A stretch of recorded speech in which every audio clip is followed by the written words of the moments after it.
자, 이제 본격적으로 우리 증시 투자 전략 같이 세워보겠습니다. 자, 오늘은 오랜만에 매크로 안에서 환율 이슈 좀 체크를 해보겠습니다. 원달러 환율 최근 2주 사이에 무려 50원 가까이 급등했습니다. 2달 만에 최고 수준을 경신한 건데요. 트럼프 행정부의 관세 압박에 미국의 인플레이션 우려가 번지면서 달러가 강세를 보인 결과입니다. 또 여기에 최근에 일본의 정치적인 불확실성에 엔화 약세까지 겹치게 될 경우 원달러 환율 다시금 1,400원 선까지 진입할 수 있다라는 지적이 나오고 있는데요.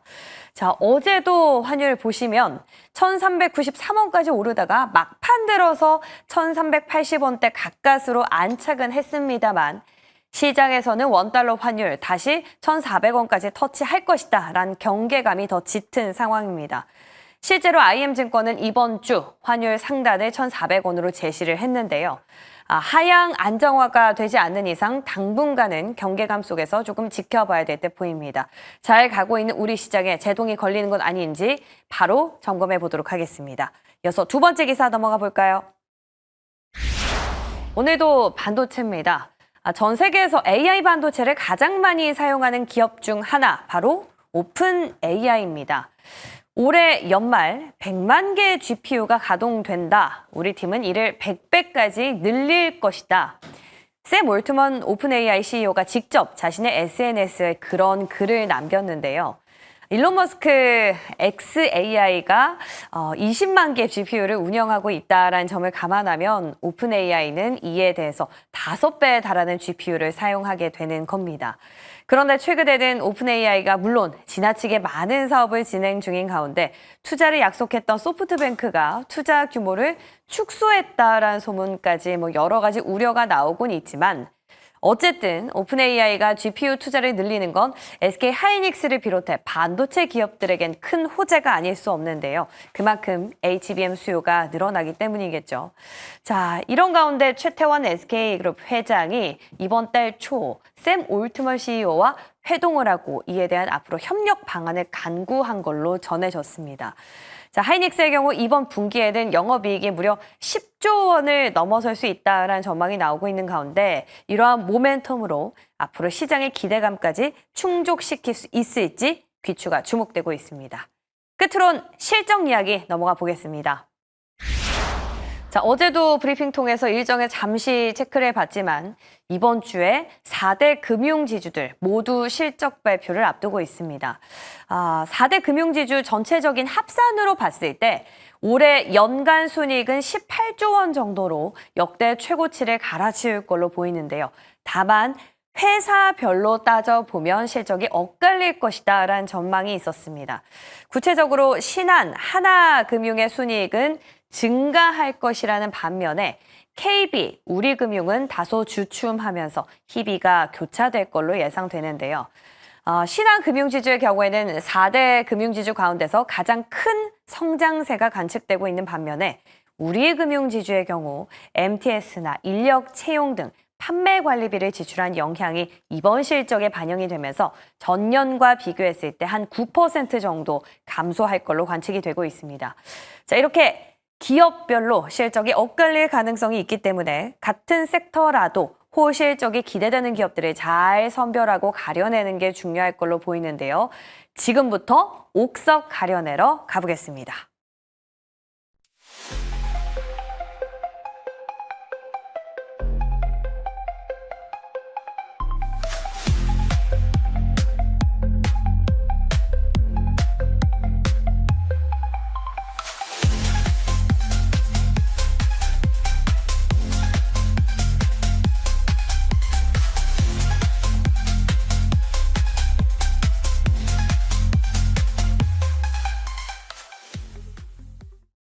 네, 화요일 아침입니다. 위즈웨이브 이권희 대표, MBN골드 조선일 매니저와 함께 전략 세워보겠습니다. 두 분 어서 오세요. 안녕하십니까. 안녕하세요. 네.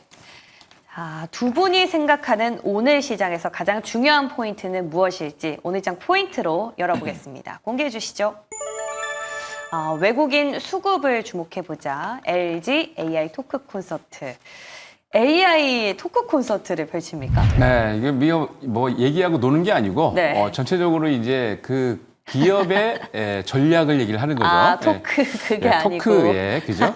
그래서 이제 지금 현재 LG AI 연구센터는 이제 마곡에 있습니다. 그래서 마곡의 LG AI 연구센터에서 진행이 되는데요.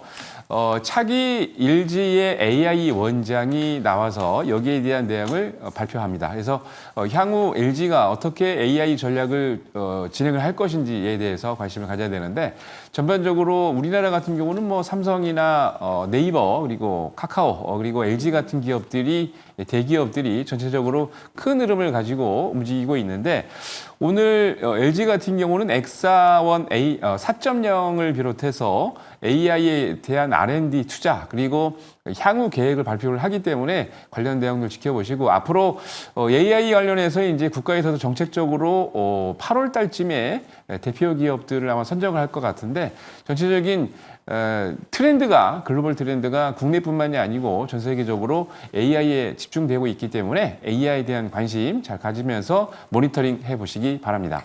LG는 요즘 보면 반도체 장비 사업도 뛰어들고 뭐 AI, 로봇 참 많이 하고 있는데 진짜로 힘을 못 받는 기업이다라는 생각이 드네요. 모처럼 오늘은 좀 힘을 내주길 고대해 보겠습니다. 이에 맞서는 우리 이건희 대표님의 키워드는 수급인데요. 어제 수급 보면서 외국인이 친환경 쪽에 이렇게 관심이 많았나 이런 생각이 들던데 요즘 수급 동향 어떻게 보고 계세요? 친환경 쪽에 관심이 많은 게 아니라 이제 친환경이 돈을 벌고 있기 때문에 사는 겁니다. 그러니까 이제 원전은 10년 뒤에 돈이 들어온다라고 보면 지금 이제 친환경은 당장 돈이 들어오는 사업이죠. 미국 내 지금 미국 내 주도하고 있는 것들 보면 전력 비중의 대부분이 아마 친환경으로 지금 전환되고 있는 상황이어서 화력 기존에 이제 그 석탄 연료나 이제 화력 관련돼서 이제 발전소들이 쓰고 있는 LNG 이런 쪽보다 훨씬 더 좋은 흐름이고요.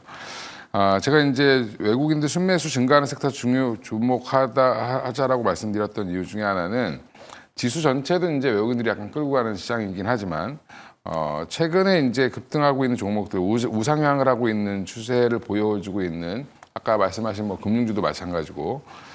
대부분 다 지금 외국인들이 지분율을 높이면서 끌고 가고 있다 이렇게 생각하시면 될 것 같고 특히 이제 7월 들어서 이제 제약바이오 섹터가 6월 달에 사실은 뭐 거의 움직이지 못하다가 7월 들어서 제약바이오 섹터에 지금 매수세가 갑자기 급증하고 있습니다. 그래서 뭐 삼성 바이오로직스를 비롯해서 셀트리온, 뭐 알테오젠, 뭐 주요 기업들 외국인들이 지분율을 늘리고 있는 중이기 때문에 외국인들의 순매수가 늘어나고 있는 섹터들을 여전히 주목해 보셔야 될 것 같고요. 반면에 이제 외국인들이 샀다 팔았다 하거나 아니면 조금 최근에 소강 상태를 보이는 섹터들은 좀 기간 조정을 받고 있는 모습을 좀 보여주고 있으니까 외국인들이 이제 뭐 HTS에서 확인하기 쉽잖아요. 쉬우실 거야 아마. 이번 달 들어서 좀 많이 사고 있는 섹터가 뭔가 종목이 뭔가 내 종목은 혹시 거기에 포함되는지 안 되는지 이것들을 좀 확인해 보시면서 기왕이면 외국인들이 꾸준히 좀 지분을 늘리는 회사에다 투자하시는 게 지금은 좀 더 유리한 국면이 나오지 않겠나 생각하고 있습니다. 전체적으로 외국인 수급에서 힌트를 얻어보자라는 얘기였는데요. 이러한 수급에 가장 지대한 영향을 미치는 것 바로 환율이겠죠. 그런데 우리가 알게 모르게 지나가고 있는 사이 다시 또 환율이 급등을 하고 있습니다. 뭐 크게 그 연유를 따지자면 미국의 트럼프 대통령 관세 압박과 일본의 정치적인 불확실성이 꼽히고 있는데요. 관세의 변수는 우리가 늘상 가져왔던 건데 일본의 참여연 선거 결과가 그렇게 큰 영향을 미칠까요? 어떻게 보세요? 뭐 환율은 우리가 이제 뭐 예측한다고 예측한 대로 가는 건 아니지만 지금 최근에 우리나라 환율의 흐름을 보면 그냥 달러 지수랑 뭐 그냥 같이 움직인다, 연동된다. 어제 달러 지수 좀 빠지니까 우리나라 환율 좀 빠졌죠. 그래서 1,380원대로 떨어졌는데. 달러 인덱스랑 같이 이제 움직이고 있는 중이기 때문에 달러가 강해지면 상대적으로 약해지고 달러가 좀 약해지면 오히려 우리나라가 좀 강해지는 그런 형태가 지금 계속 나오고 있다. 국내 이제 정치적인 불확실성이 좀 줄어들면서 1,400원대 중반에 있었던 것들은 이제 한 30원에서 한 50원 정도는 그 영향으로 빠진 걸로 보시고 지금 1,400원을 넘기진 않을 걸로 예상을 하는데 달러 지수가 만약 여기서 뭐 달러 인덱스가 100, 뭐 102, 103 이렇게 다시 간다 그러면 우리나라 환율도 다시 1,400원대를 돌파할 가능성은 언제든지 있습니다. 근데 지금 최근에 달러가 그렇게 강한 형태를 보여주고 있지는 않기 때문에 다행히 이제 달러 인덱스랑 같이 연동해서 움직이고 있습니다. 최근 뭐 위안화라든지 엔화라든지 이쪽보다는 오히려 지금 그쪽의 영향을 좀 더 받는 걸로 보이고요. 일본 정치는 지금 자민당이 이제 창당 이래로 처음으로 지금 참의원 선거에서도 뭐 중의원, 참의원 모두 다 지금 과반을 못 넘겼는데 연립을 구성했는데도 불구하고 지금 목표 의석수를 못 얻었죠. 아마 일본 내에서 지금 오히려 걱정해야 되는 부분 이게 뭐 자민당을 도와준다 뭐 이런 것들을 떠나서 오히려 극우들이 지금 득세하고 있거든요. 다시 지금 뭐 일본 국민의 주권을 없애자 이런 정당도 있는데 그런 정당이 막 열몇 석을 얻고 이런 이상한 일이 벌어지고 있는데 지금 선진국들이 먹고 살기 힘들어지니까 점점 우경화되고 있다 뭐 이런 얘기들이 나오고 있는데 지금 미국도 보면 되게 웃기죠. 지금 미국이 정부가 정책을 발표하는 거 보면 약간 공산주의 같은 모습을 보여주고 있습니다. 전체주의 국가 같은. 그러니까 정부가 너무 주도를 시장을 이끌고 가는 모습을 보여주고 있는 것처럼 지금 시대가 좀 변해서 앞으로 조금 이런 정치적인 리스크들이 국제 시장에 미치는 영향은 조금 더 부정적으로 보시는 건 맞고요. 근데 이제 뭐 그렇다고 해서 엔화가 지금 여기서 뭐 폭락을 하거나 폭등을 하거나 이렇게 하지는 않을 것 같고 조금 더 지켜보셔야 될 것 같지만 여전히 환율은 지금 당장은 그닥 그렇게 우리 증시에 변수가 되지는 않을 걸로 보고 있습니다. 그럼 전혀 시장 고점에 대한 부담의 어떤 여지로 작용은 안 할 것이다라고 보시는 거네요. 일단 뭐 국내 지금 2분기 실적 시즌이니까 실적 잘 나온다라고 하면 사실은 밸류로 이제 올리는 거니까 지금 오히려 국내 정책적인 이슈들이 오히려 조금 더 영향을 미칠 가능성이 높고 뭐 환율이 갑자기 뭐 1,420원, 30원까지 뭐 이렇게 급하게 튀지만 않는다라고 하면 이미 이제 1,480원도 겪었던 상황이기 때문에 뭐 그건 지금 외국인들 입장에서는 그거보다는 아마 앞으로 꾸준히 이제 전체적으로 이 나라가 안정적으로 갈 수 있느냐 이런 부분들 그다음에 밸류업 정책을 제대로 상법 개정 이후에 제대로 추진할 거냐 이런 부분에 조금 더 초점이 맞춰지지 않겠나 보고 있습니다. 그러니까 맷집이 좀 있기 때문에 1,400원 선의 저항으로 펀더멘트를 키우는 데 좀 집중해보자라는 의견으로 정리하겠습니다. 이제 다음 기사 넘어가 볼게요. 이번에는 SK그룹입니다. SK그룹은 정말 주주 친화적인 행보를 많이 보여주는 기업인 것 같다라는 생각이 드는데요. 샘 올트먼 오픈AI CEO와 5개월 만에 다시 또 회동을 한 걸로 전해졌습니다. 지금 당장에 한 건 아니고요. 이번 달 초쯤에 만나서 앞으로 AI 반도체를 어떻게 이제 공급을 할 것인지에 대한 협력 방안을 논의한 걸로 전해졌는데 이번에 SK 하이닉스 영업이익 한 10조 원 정도로 추산이 되고 있더라고요. 앞으로도 저희 뭐 여념 없이 계속 밀고 가면 되겠습니까? SK 하이닉스는 뭐 얼마 전에 리포트가 이제 뭐 중립이나 매도 리포트가 좀 나오긴 했습니다만 네. 제가 보기에는 오히려 룸이 더 남았다라고 생각이 듭니다. 특히 이제 오늘 앵커께서 말씀하셨던 이슈, 바로 샘 엘트먼이 20일 날이죠. X에 어떤 내용을 올렸냐면 올해 연말에 GPU를 100만 개 이상을 사용할 것이다라고 그랬고 자기 팀 내에서 이거를 또 100배까지 또 올리겠다라고 그랬는데 이 100만 개라는 수치가 어마어마한 겁니다. 왜냐하면 얼마 전에 테슬라의 자회사죠. xAI가 그럭4를 발표를 했는데 이게 거기에 대한 데이터나 또는 여기에 대한 퍼포먼스가 굉장히 뛰어났습니다. 근데 이 xAI에 쓰고 있는 GPU가 20만 개밖에 안 되는 거거든요. 그러니까 현재 오픈AI에 쓰고 있는 게 무려 xAI보다 5배 많다는 얘기인데 이걸 또 100만 개에서 조만간에 또 이제 100배 이상 또 사용하겠다라고 하니까 엄청난 수요가 예상이 되는 겁니다.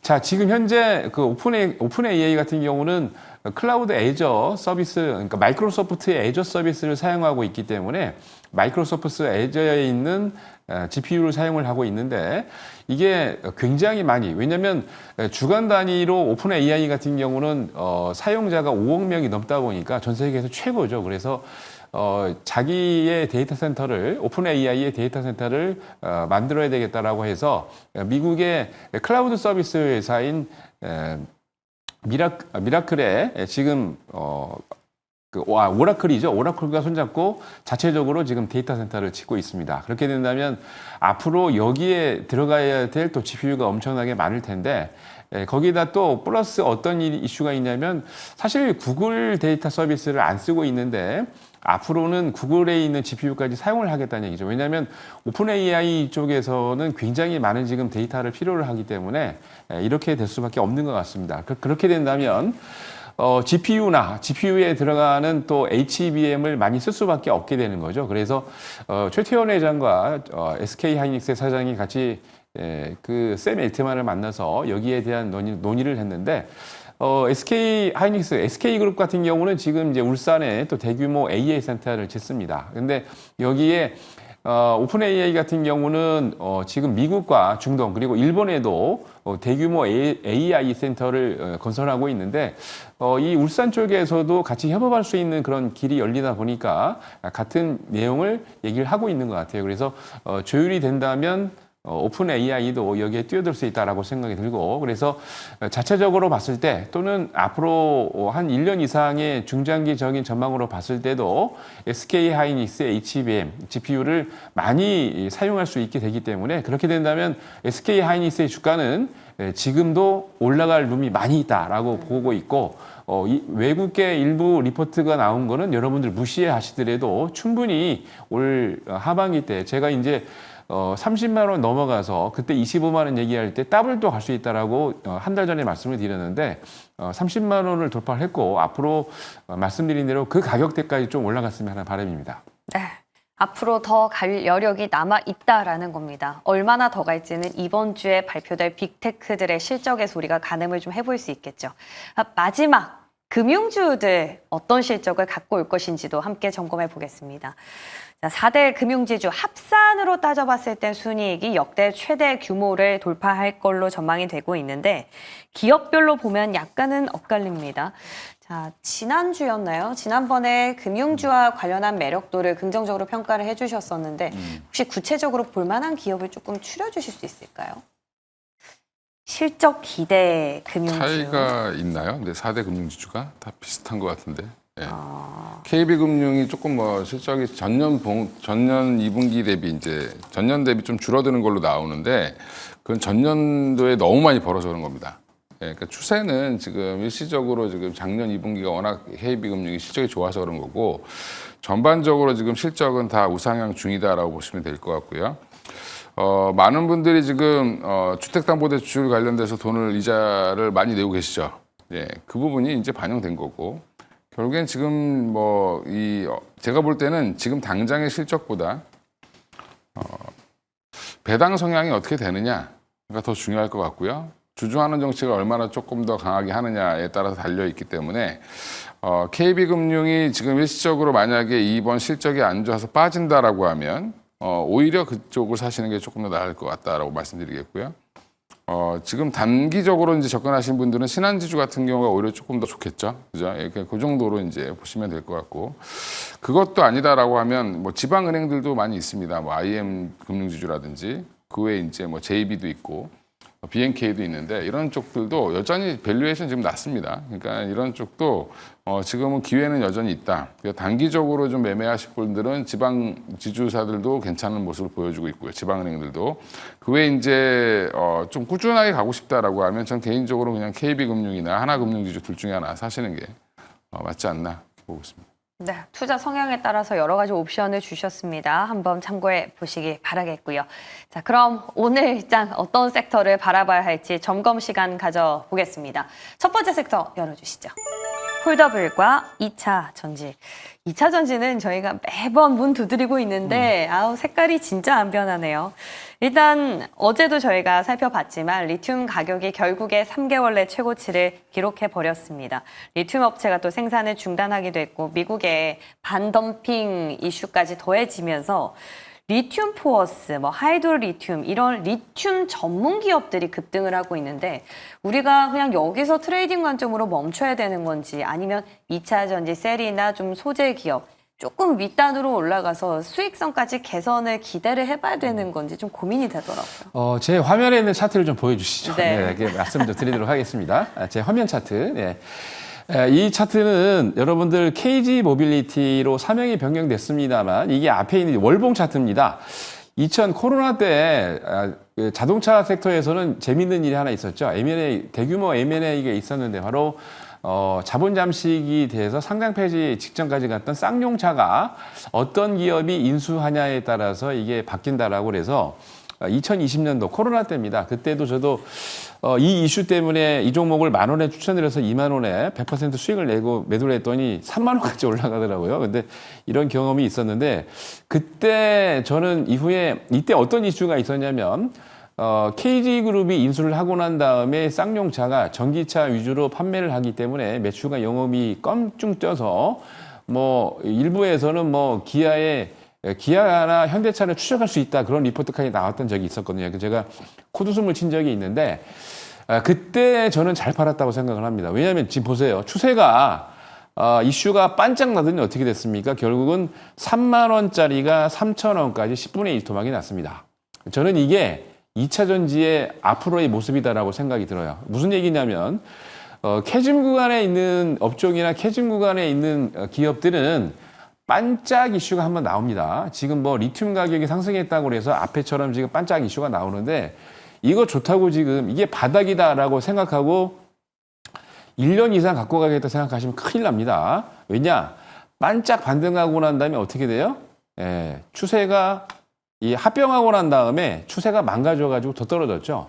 그러니까 2차 전지 중에는 캐즘이 있기 때문에 지금 리튬 가격이 상승이다라고 그래서 어떤 단기적인 이슈로 주가는 급등이 나옵니다만 이게 완전 바닥을 잡고 우상향해서 3년 이상, 5년 이상 간다는 생각을 버리셔야 됩니다. 왜냐하면 굉장히 큰 시세를 냈던 기업들, 특히 이제 2차 전지들이 이때 21년부터 23년까지 한 2, 3년 동안 엄청난 10배 이상 올라간 기업들이 많았죠. 그래서 엄청난 단기적인 수익을 냈는데 그 단기적인 수익을 냈던 거의 포커스는 앞으로 2, 3년 지나면 매출과 영업이익을 엄청나게 내기 때문에 그걸 땡겨와서 보통 이제 이걸 프리즘 밸류라고 그러죠. 현재 가치로 대입을 해서 펄을 적용을 해서 지금 뭐 20배, 30배, 50배까지 이렇게 올라갔던 기억이 있는데 그런 기업들 지금 보면 매출과 영업이익이 그렇게 나고 있지 않습니다. 앞으로도 제가 보기에는 그런 과정을 거치고 난 다음에 충분히 2차 전지 중에 캐즘 구간에 도달하고 난 다음에 없어지는 기업들이 분명히 나올 거란 말이죠. 그래서 이게 정리가 어느 정도 돼야 주가가 올라갈 수가 있기 때문에 2차 전지 가격, 특히 앵커컷에서 말씀하셨던 리튬 가격이 급등한다고 해서 쫓아가다가는 큰 코 다칩니다. 아셨죠? 그러니까 2차 전지는 단기적으로 트레이딩에서 조금은 수익을 날 수 있습니다만 중장기적인 포지션은 지금 바닥이 아니라고 생각을 하고 있기 때문에 단기적인 조금 수익을 내는 트레이딩 괜찮습니다만 수익을 내서 1년, 3년, 5년 이상 갖고 가겠다 생각을 버리시고 말씀드린 대로 아직은 제가 보기에는 아니다라고 생각하고 있고 캐즘 구간 끝나고 말씀드린 대로 2차 전지 기업들이 문을 닫고 정리가 된 상태에서 다시 출발하기 때문에 그때까지 기다려야 정확한 큰 수익이 날 것이라고 저는 보고 있습니다. 어제 미래에셋증권에서 LG에너지솔루션 목표가를 42만 원까지 상향 조정할 리포트를 냈어요. 근데 그 원인을 보니까 ESS랑 원통형 쪽에서 그 EV, 전기차 수요에 대한 부진들을 좀 상쇄시켜 줄 것이다라는 분석을 내놨더라고요. 물론 의견이 좀 다를 수는 있지만 ESS 쪽도 전혀 기대해 볼 거리가 없을까요? ESS는 상당히 매출이 좋습니다. 네. 지금 이제 뭐 SK 이터닉스나 다른 기업들도 굉장히 특히 이제 ESS 관련 기업들은 미국에서 매출이 상당히 좋거든요. 거기다가 AMPC까지 적용을 받아서 세액 공제까지 받고 있기 때문에 좋긴 좋은데 특히 이제 LG 엔솔 같은 경우는 이미 한 3개월 전에 발표를 했습니다. 미국 내에서도 원래는 LFP 관련해서 아파트 배터리를 만들지 않겠다고 전략적으로 얘기를 했습니다만 전환됐죠. 왜냐?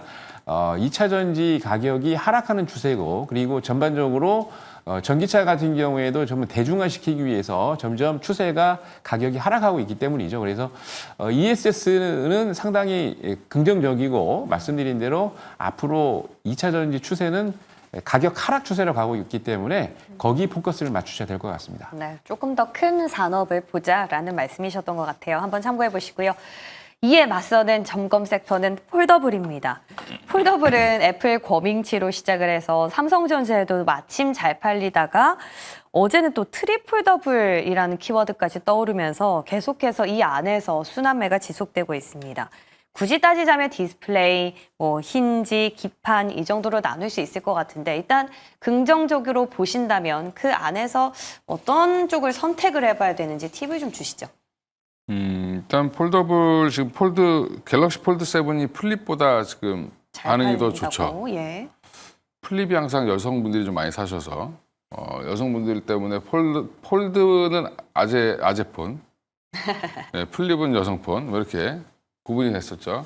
근데 지금 이제 폴드가 더 많이 팔릴 것 같다라는 게 이제 처음 나온 반응입니다. 그 얘기는 무슨 말이냐면 사람들이 살 만큼 두껍지 않고 얇고 잘 만들었다라는 게 반증인 거죠.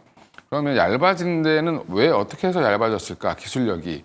그전에는 왜 얇게 만들지 왜 지금 못 만들고 지금은 얇게 만들었을까가 되게 중요한 거고 이 기술이 가장 핵심이다라고 보시면 될 것 같고요. 앞으로 지금 내년에 아마 애플이 폴더블 아이폰을 만들 거다 20주년을 뭐 기해서 그래서 지금 뭐 삼성 디스플레이가 거기에 독점 납품을 한다 뭐 이런 기사들도 나오고 있는데 거기도 마찬가지로 핵심은 얇게 만드는 거겠죠.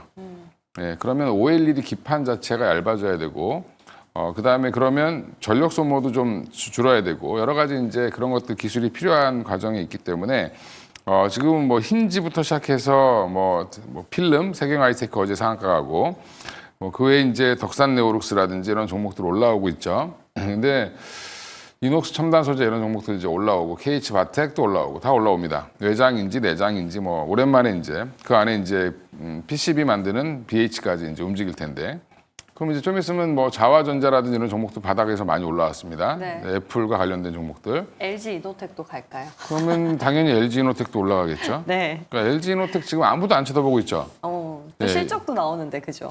이럴 때 사두셔야 나중에 크게 먹는다. 뭐 이렇게 말씀드리겠고. 네. 그건 이제 뭐 추천주는 아니고요. 이건 이제 길게 보시면 그쪽이 좀 그렇게 보시면 될 것 같고요. 그래서 관련주들, 애플 관련주, 그다음에 폴더블 관련주들 한번 싹 정리를 좀 해보시는 게 좀 필요하다. 갑자기 좀 작은 섹터인데 관심이 집중되고 있습니다. 맞아요. 그 얘기가 삼성 매장 갔다 오면 다 지금 마음이 바뀌어서 온다. 뭐 이렇게 얘기를 하고 있거든요. 그러니까 한번 매장도 한번 가보시고 사지 마시고 그냥 구경 한번 해보시면 좋을 것 같습니다. 이게 접어도 기존 폰이랑 별 두께 차이가 없다라고 하니까 네. 예, 그런 부분들 때문에 주목받고 있는 회사들. 어제 세경 하이테크 상한가를 개인들이 보냈더라고요. 예, 다 매장 갔다 오신 분들이 사신 것 같아요. 예, 그렇습니다. 그럼 뭐 볼만한 종목 혹시 이 중에서는 어떤? 일단 관심주로 말씀드릴게요. 네. 관심주로. 예, 네. 좋습니다. 자, 애플의 지금 그 범위가 확산되고 있습니다. LG 이노텍 이번 주 수요일로 실적 발표가 또 예정돼 있는데 애플의 호재를 얻고 또 기대를 받을 수 있을지 지켜보시고요. 자, 이제 다음 섹터 가보겠습니다. 이번에는 조선과 친환경인데요. 친환경. 와, 진짜 매니저님 승리하셨네요. 하나솔루션. 그럼요. 네. 예, 실적 기대감. 네. 근데 OCI도 이번에 수요일 날 실적을 발표해서요. 실적이 이거, 굉장히 좋죠. 실적 네. 기대감 괜찮습니까? 실적 기대감이 굉장히 좋습니다. OCI도 그렇고 지금 이제 하나솔루션을 계속 밀었는데 드디어 또 여기에 대한 실적이 받침이 됩니다. 하나솔루션 같은 경우는 이제 30일 날 실적이 발표될 예정인데요. 깜짝 놀랄 겁니다, 여러분. 왜냐? 대규모 턴라운드가 예상이 되고 있습니다. 작년 이제 금년 2, 4분기 때 매출이 한 3조 한 2천억 정도 예상을 하고 있는데 영업이익이 저도 깜짝 놀랐어요. 1,281억 흑자. 왜 그러냐면 이게 깜짝 수치가 왜 그러냐? 작년 같은 경우는 여러분들 1,077억이 적자였습니다. 와, 이게 얼마나 올라온 겁니까?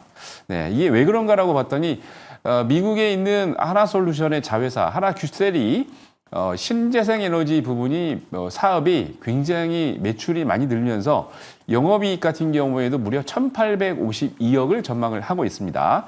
특히 미국 같은 경우는 지금 태양광 산업이 호조를 보이고 있고 수요가 회복되면서 거기다가 중국 기업들이 지금 미국 내에서 퇴출당하고 있죠.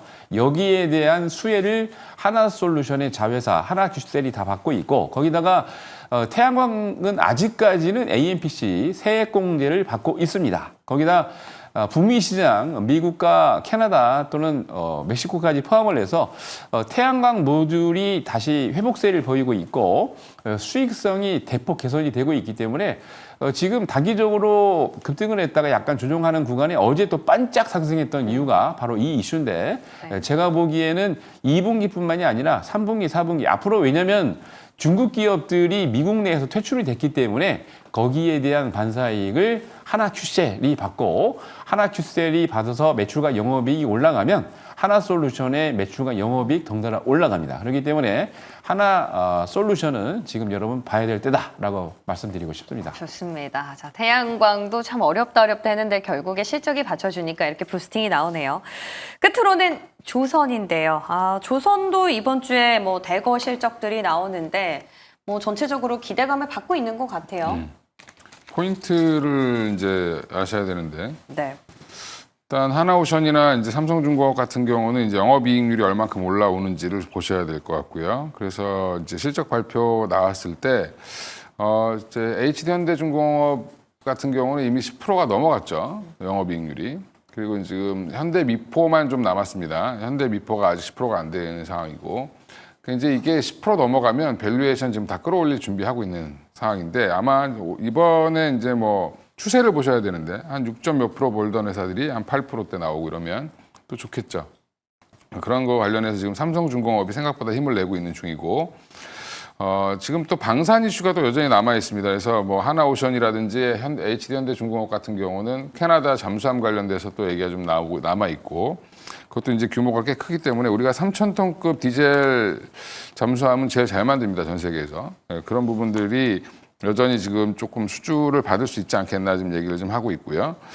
미국발 호재도 지금 계속 얘기가 나오고 있죠. 지금 그래서 하나오션에서 인수한 필리조선소 관련돼서 지금 기자분들이 르포 기사를 엄청 쓰시던데 르포가 아니라 그냥 초청받아서 단체로 지금 놀러 갔다 온 것 같아요. 거기. 애널리스트랑 뭐 다 같이 데려간 것 같은데 앞으로 그래서 필리조선소를 뭐 10배 이상 규모로 키우겠다 뭐 이렇게 지금 얘기가 좀 나오고 있는 상황이라 그런 이제 이슈들과 이제 앞으로의 호재 그다음에 2분기 실적까지 확인하면서 최근에 하나오션 같은 거 대표적으로 보시면 좀 옆으로 이제 산업은행 물량 나오고 나서부터는 좀 옆으로 횡보하면서 쉬고 있거든요. 그러니까 이런 쉬는 과정에서 한번 또 모멘텀 받고 올라갈 수 있느냐 여부 좀 지켜보시면 좋을 것 같고 현대중공업도 마찬가지죠. 근데 반면에 이제 영업이익률 올라온다고 막 끌어올렸던 삼성중공업이나 지금 최근에 현대미포 같은 경우도 조금 좀 조정 나올 수 있는 상황일 거라고 봅니다. 그래서 조선주가 다 같이 우하고 가는 게 아니라 그 안에서도 좀 차별화되면서 움직임이 좀 세밀해질 가능성이 있으니까 모멘텀이 있는 하나오션이나 HD현대중공업을 갈 거냐 뭐 아니면 이제 단기 영업이익률 상승 이런 것들을 보고 삼성중공업이나 뭐 현대미포 같은 종목에 트레이딩을 할 거냐 이제 이런 부분들은 선택을 하시는 게 중요할 것 같습니다. 기대감이냐 펀더멘털이냐 가치감을 가장 좋겠는데 그런 기업들 저희도 잘 지켜보도록 하겠습니다. 자, 끝으로 오늘의 한 발 어떤 기업에 쏘면 좋을지 기업 오늘장 관심주 공개해 주시죠.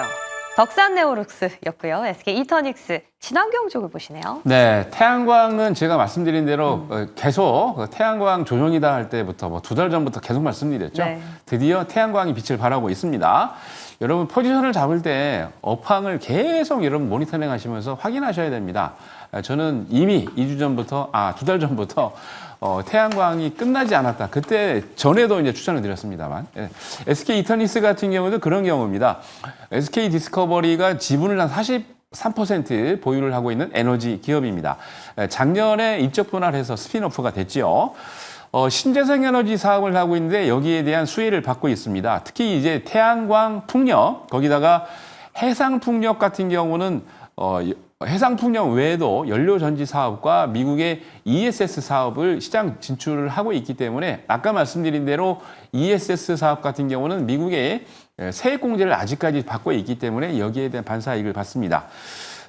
해상 풍력 같은 경우는 지금 보니까 제주의 가시리 그리고 울진의 풍력을 포함해서 323메가와트급의 육지에서 풍력을 돌리는 육상 풍력을 진출을 하고 있고 실적도 완전히 좋아지고 있습니다. 특히 이제 솔라닉스 2차 그 추가 태양광에 대한 자선 양도를 지금 진행을 하고 있는데 그렇게 된다면 돈이 또 들어오겠죠. 거기다가 PPA 계약 체결을 하면서 매출과 영업이익이 꾸준히 좋아지고 있습니다. 여기에 신한 우리 해상풍력 프로젝트가 이제 그동안에 이게 뭡니까? 그 프로젝트가 진행이 안 됐었는데 프로젝트가 정상화로 넘어가면서 이제 매출이 잡히기 시작을 하고 있거든요. 그래서 이 신한우이 프로젝트가 시작이 되면서 여기에 대한 매출이 잡히면서 반사이익을 받고 있기 때문에 SK이터닉스 관심 가져보시기 바랍니다. 좋습니다. 예, 맞서는 덕산 네오룩스 폴더블 안에서 여전히 관심 유효하다. 예. 네.